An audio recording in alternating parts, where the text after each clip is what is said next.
et une déconnexion progressive entre le moment de l'infraction et celui du châtiment ou de l'acquittement.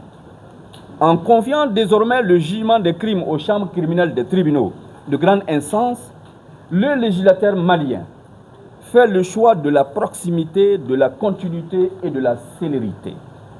La justice n'attend plus. Elle s'établit là où les faits ont été commis, sous le regard de la communauté qui a subi le trouble social. Pour l'ordre des avocats, cette décentralisation de la justice criminelle est une victoire pour les droits humains. Elle doit permettre de désengorger nos maisons d'arrêt et de garantir que toute personne accusée soit jugée dans un délai raisonnable, conformément aux engagements internationaux de notre République. La nécessité d'une justice plus rapide, plus technique a pris le dessus sur l'impératif démocratique de la participation citoyenne.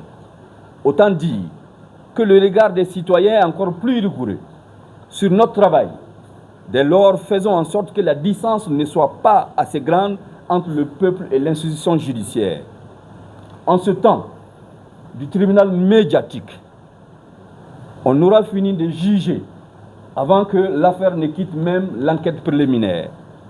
En ce temps d'armée numérique, nous devons faire énormément attention pour montrer à ceux qui jugent, avant que le dossier ne vienne sur la table du juge qui doit juger, permettez le pléonasme, la répétition, nous devons faire en sorte que d'éteindre le bûcher, et à jamais, pour amener les uns et les autres à comprendre que ce n'est pas sur les réseaux sociaux que les affaires se jugent, que l'opinion réelle se fait. Il va de l'opinion, il va de l'intérêt de chacun d'entre nous. Avocats, magistrats, pouvoir politique, pouvoir administratif, pouvoir judiciaire. Monsieur le Président, nous avons le devoir de concilier fermeté sociale et rigueur légale. Au cours de cette session, votre Chambre aura à connaître des infractions. Je voudrais citer quelques-unes d'entre elles. De vols qualifiés, qu'il s'agisse de vols à main armée, de vols en bande organisée ou commis en violence, ce vol ou cette infraction n'est pas un simple délit contre la propriété. Le procureur l'a dit, c'est une agression directe contre la paix publique, contre la sécurité des familles, dans leur foyer, contre l'activité de nos opérateurs économiques. S'agissant d'associations de malfaiteurs et de détention illégale d'armes, la première infraction désigne le fait de se regrouper en vue de préparer un ou plusieurs crimes ou délits. La deuxième est l'acquisition ou la cession d'armes ou de munitions sans autorisation délivrée par l'autorité compétente. C'est une infraction sensible par le temps qui court, où chacun cherche à se couvrir.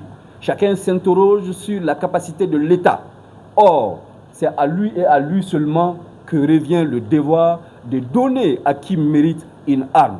Faisons bien attention à cette infraction. Si les armes pullulaient, je crains une somalisation de mon pays. Que Dieu nous en éloigne. Vous avez l'autorité nécessaire, le pouvoir nécessaire de mettre fin à cette pratique-là. Je veux parler un peu de faux et de usage de faux. Cette infraction qui est une altération frauduleuse de la vérité dans un document constitue un préjudice réel pour notre société. Le faux pullule, le faux est partout. On ne peut faire foi à aucun acte administratif. On ne peut faire foi à aucun jugement si on ne prête pas attention. Tout est faisable, tout est monnayable. Monsieur le Président, nous avons le devoir impérieux d'y mettre fin. Ce n'est pas au-delà de notre portée. Nous devrons nous montrer à la hauteur de cette mission. Je voudrais enfin parler d'enlèvement de personnes, qui consiste à appréhender une personne, à la retenir contre son gré, privant cette dernière de sa liberté, d'aller et de venir. C'est une infraction grave, Monsieur le Président. Monsieur le juge composant la formation, cher auditoire, c'est une infraction extrêmement grave. Si les confrères qui m'entourent comprennent le sens de la portée de ma voix, et je pense que de votre côté également, vous êtes en même de comprendre le sens de mon message. La loi régit le pays. La loi régit nos procédures. Nous avons intérêt à ce que les choses se passent dans la loi, dans la rigueur de la loi, parce qu'elle est impersonnelle, parce que la vie est une roue, elle tourne.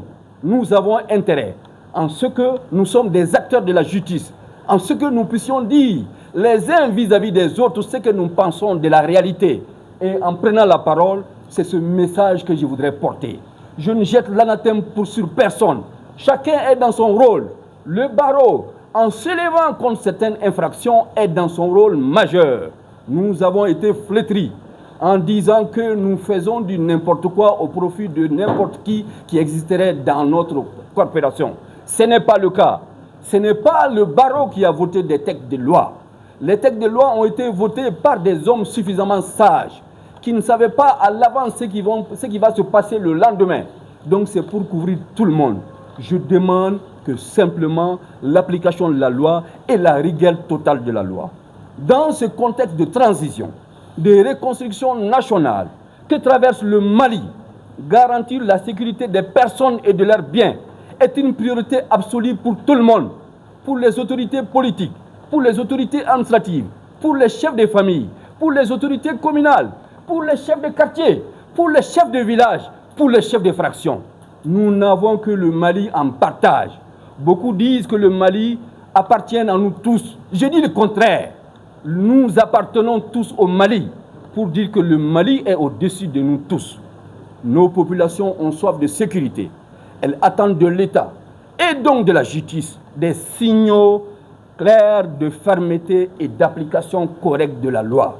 Cependant, Monsieur le Président, Monsieur le Procureur, Monsieur de la composition de la Chambre criminelle, la juste colère sociale face à la criminalité ne doit jamais balayer les digues de la légalité. Plus l'infraction est grave, plus le trouble est grand, et plus la justice doit se montrer exemplaire dans sa démarche. Punir, oui, on est d'accord, mais punir conformément à la loi. Le nouveau code pénal nous offre des instruments d'une régression rigoureuse et adaptée. Mais le nouveau code de procédure pénale nous impose aussi, avec la même force, le respect strict des règles de procédure. Car toute interpellation, toute peine prononcée, au mépris des règles n'est pas de la justice, c'est de l'arbitraire. L'avocat a un rôle essentiel à jouer dans la conduite de la procédure. Il n'existe pas pour rien. Il ne doit pas faire de la figuration. Sa parole doit être prise en compte.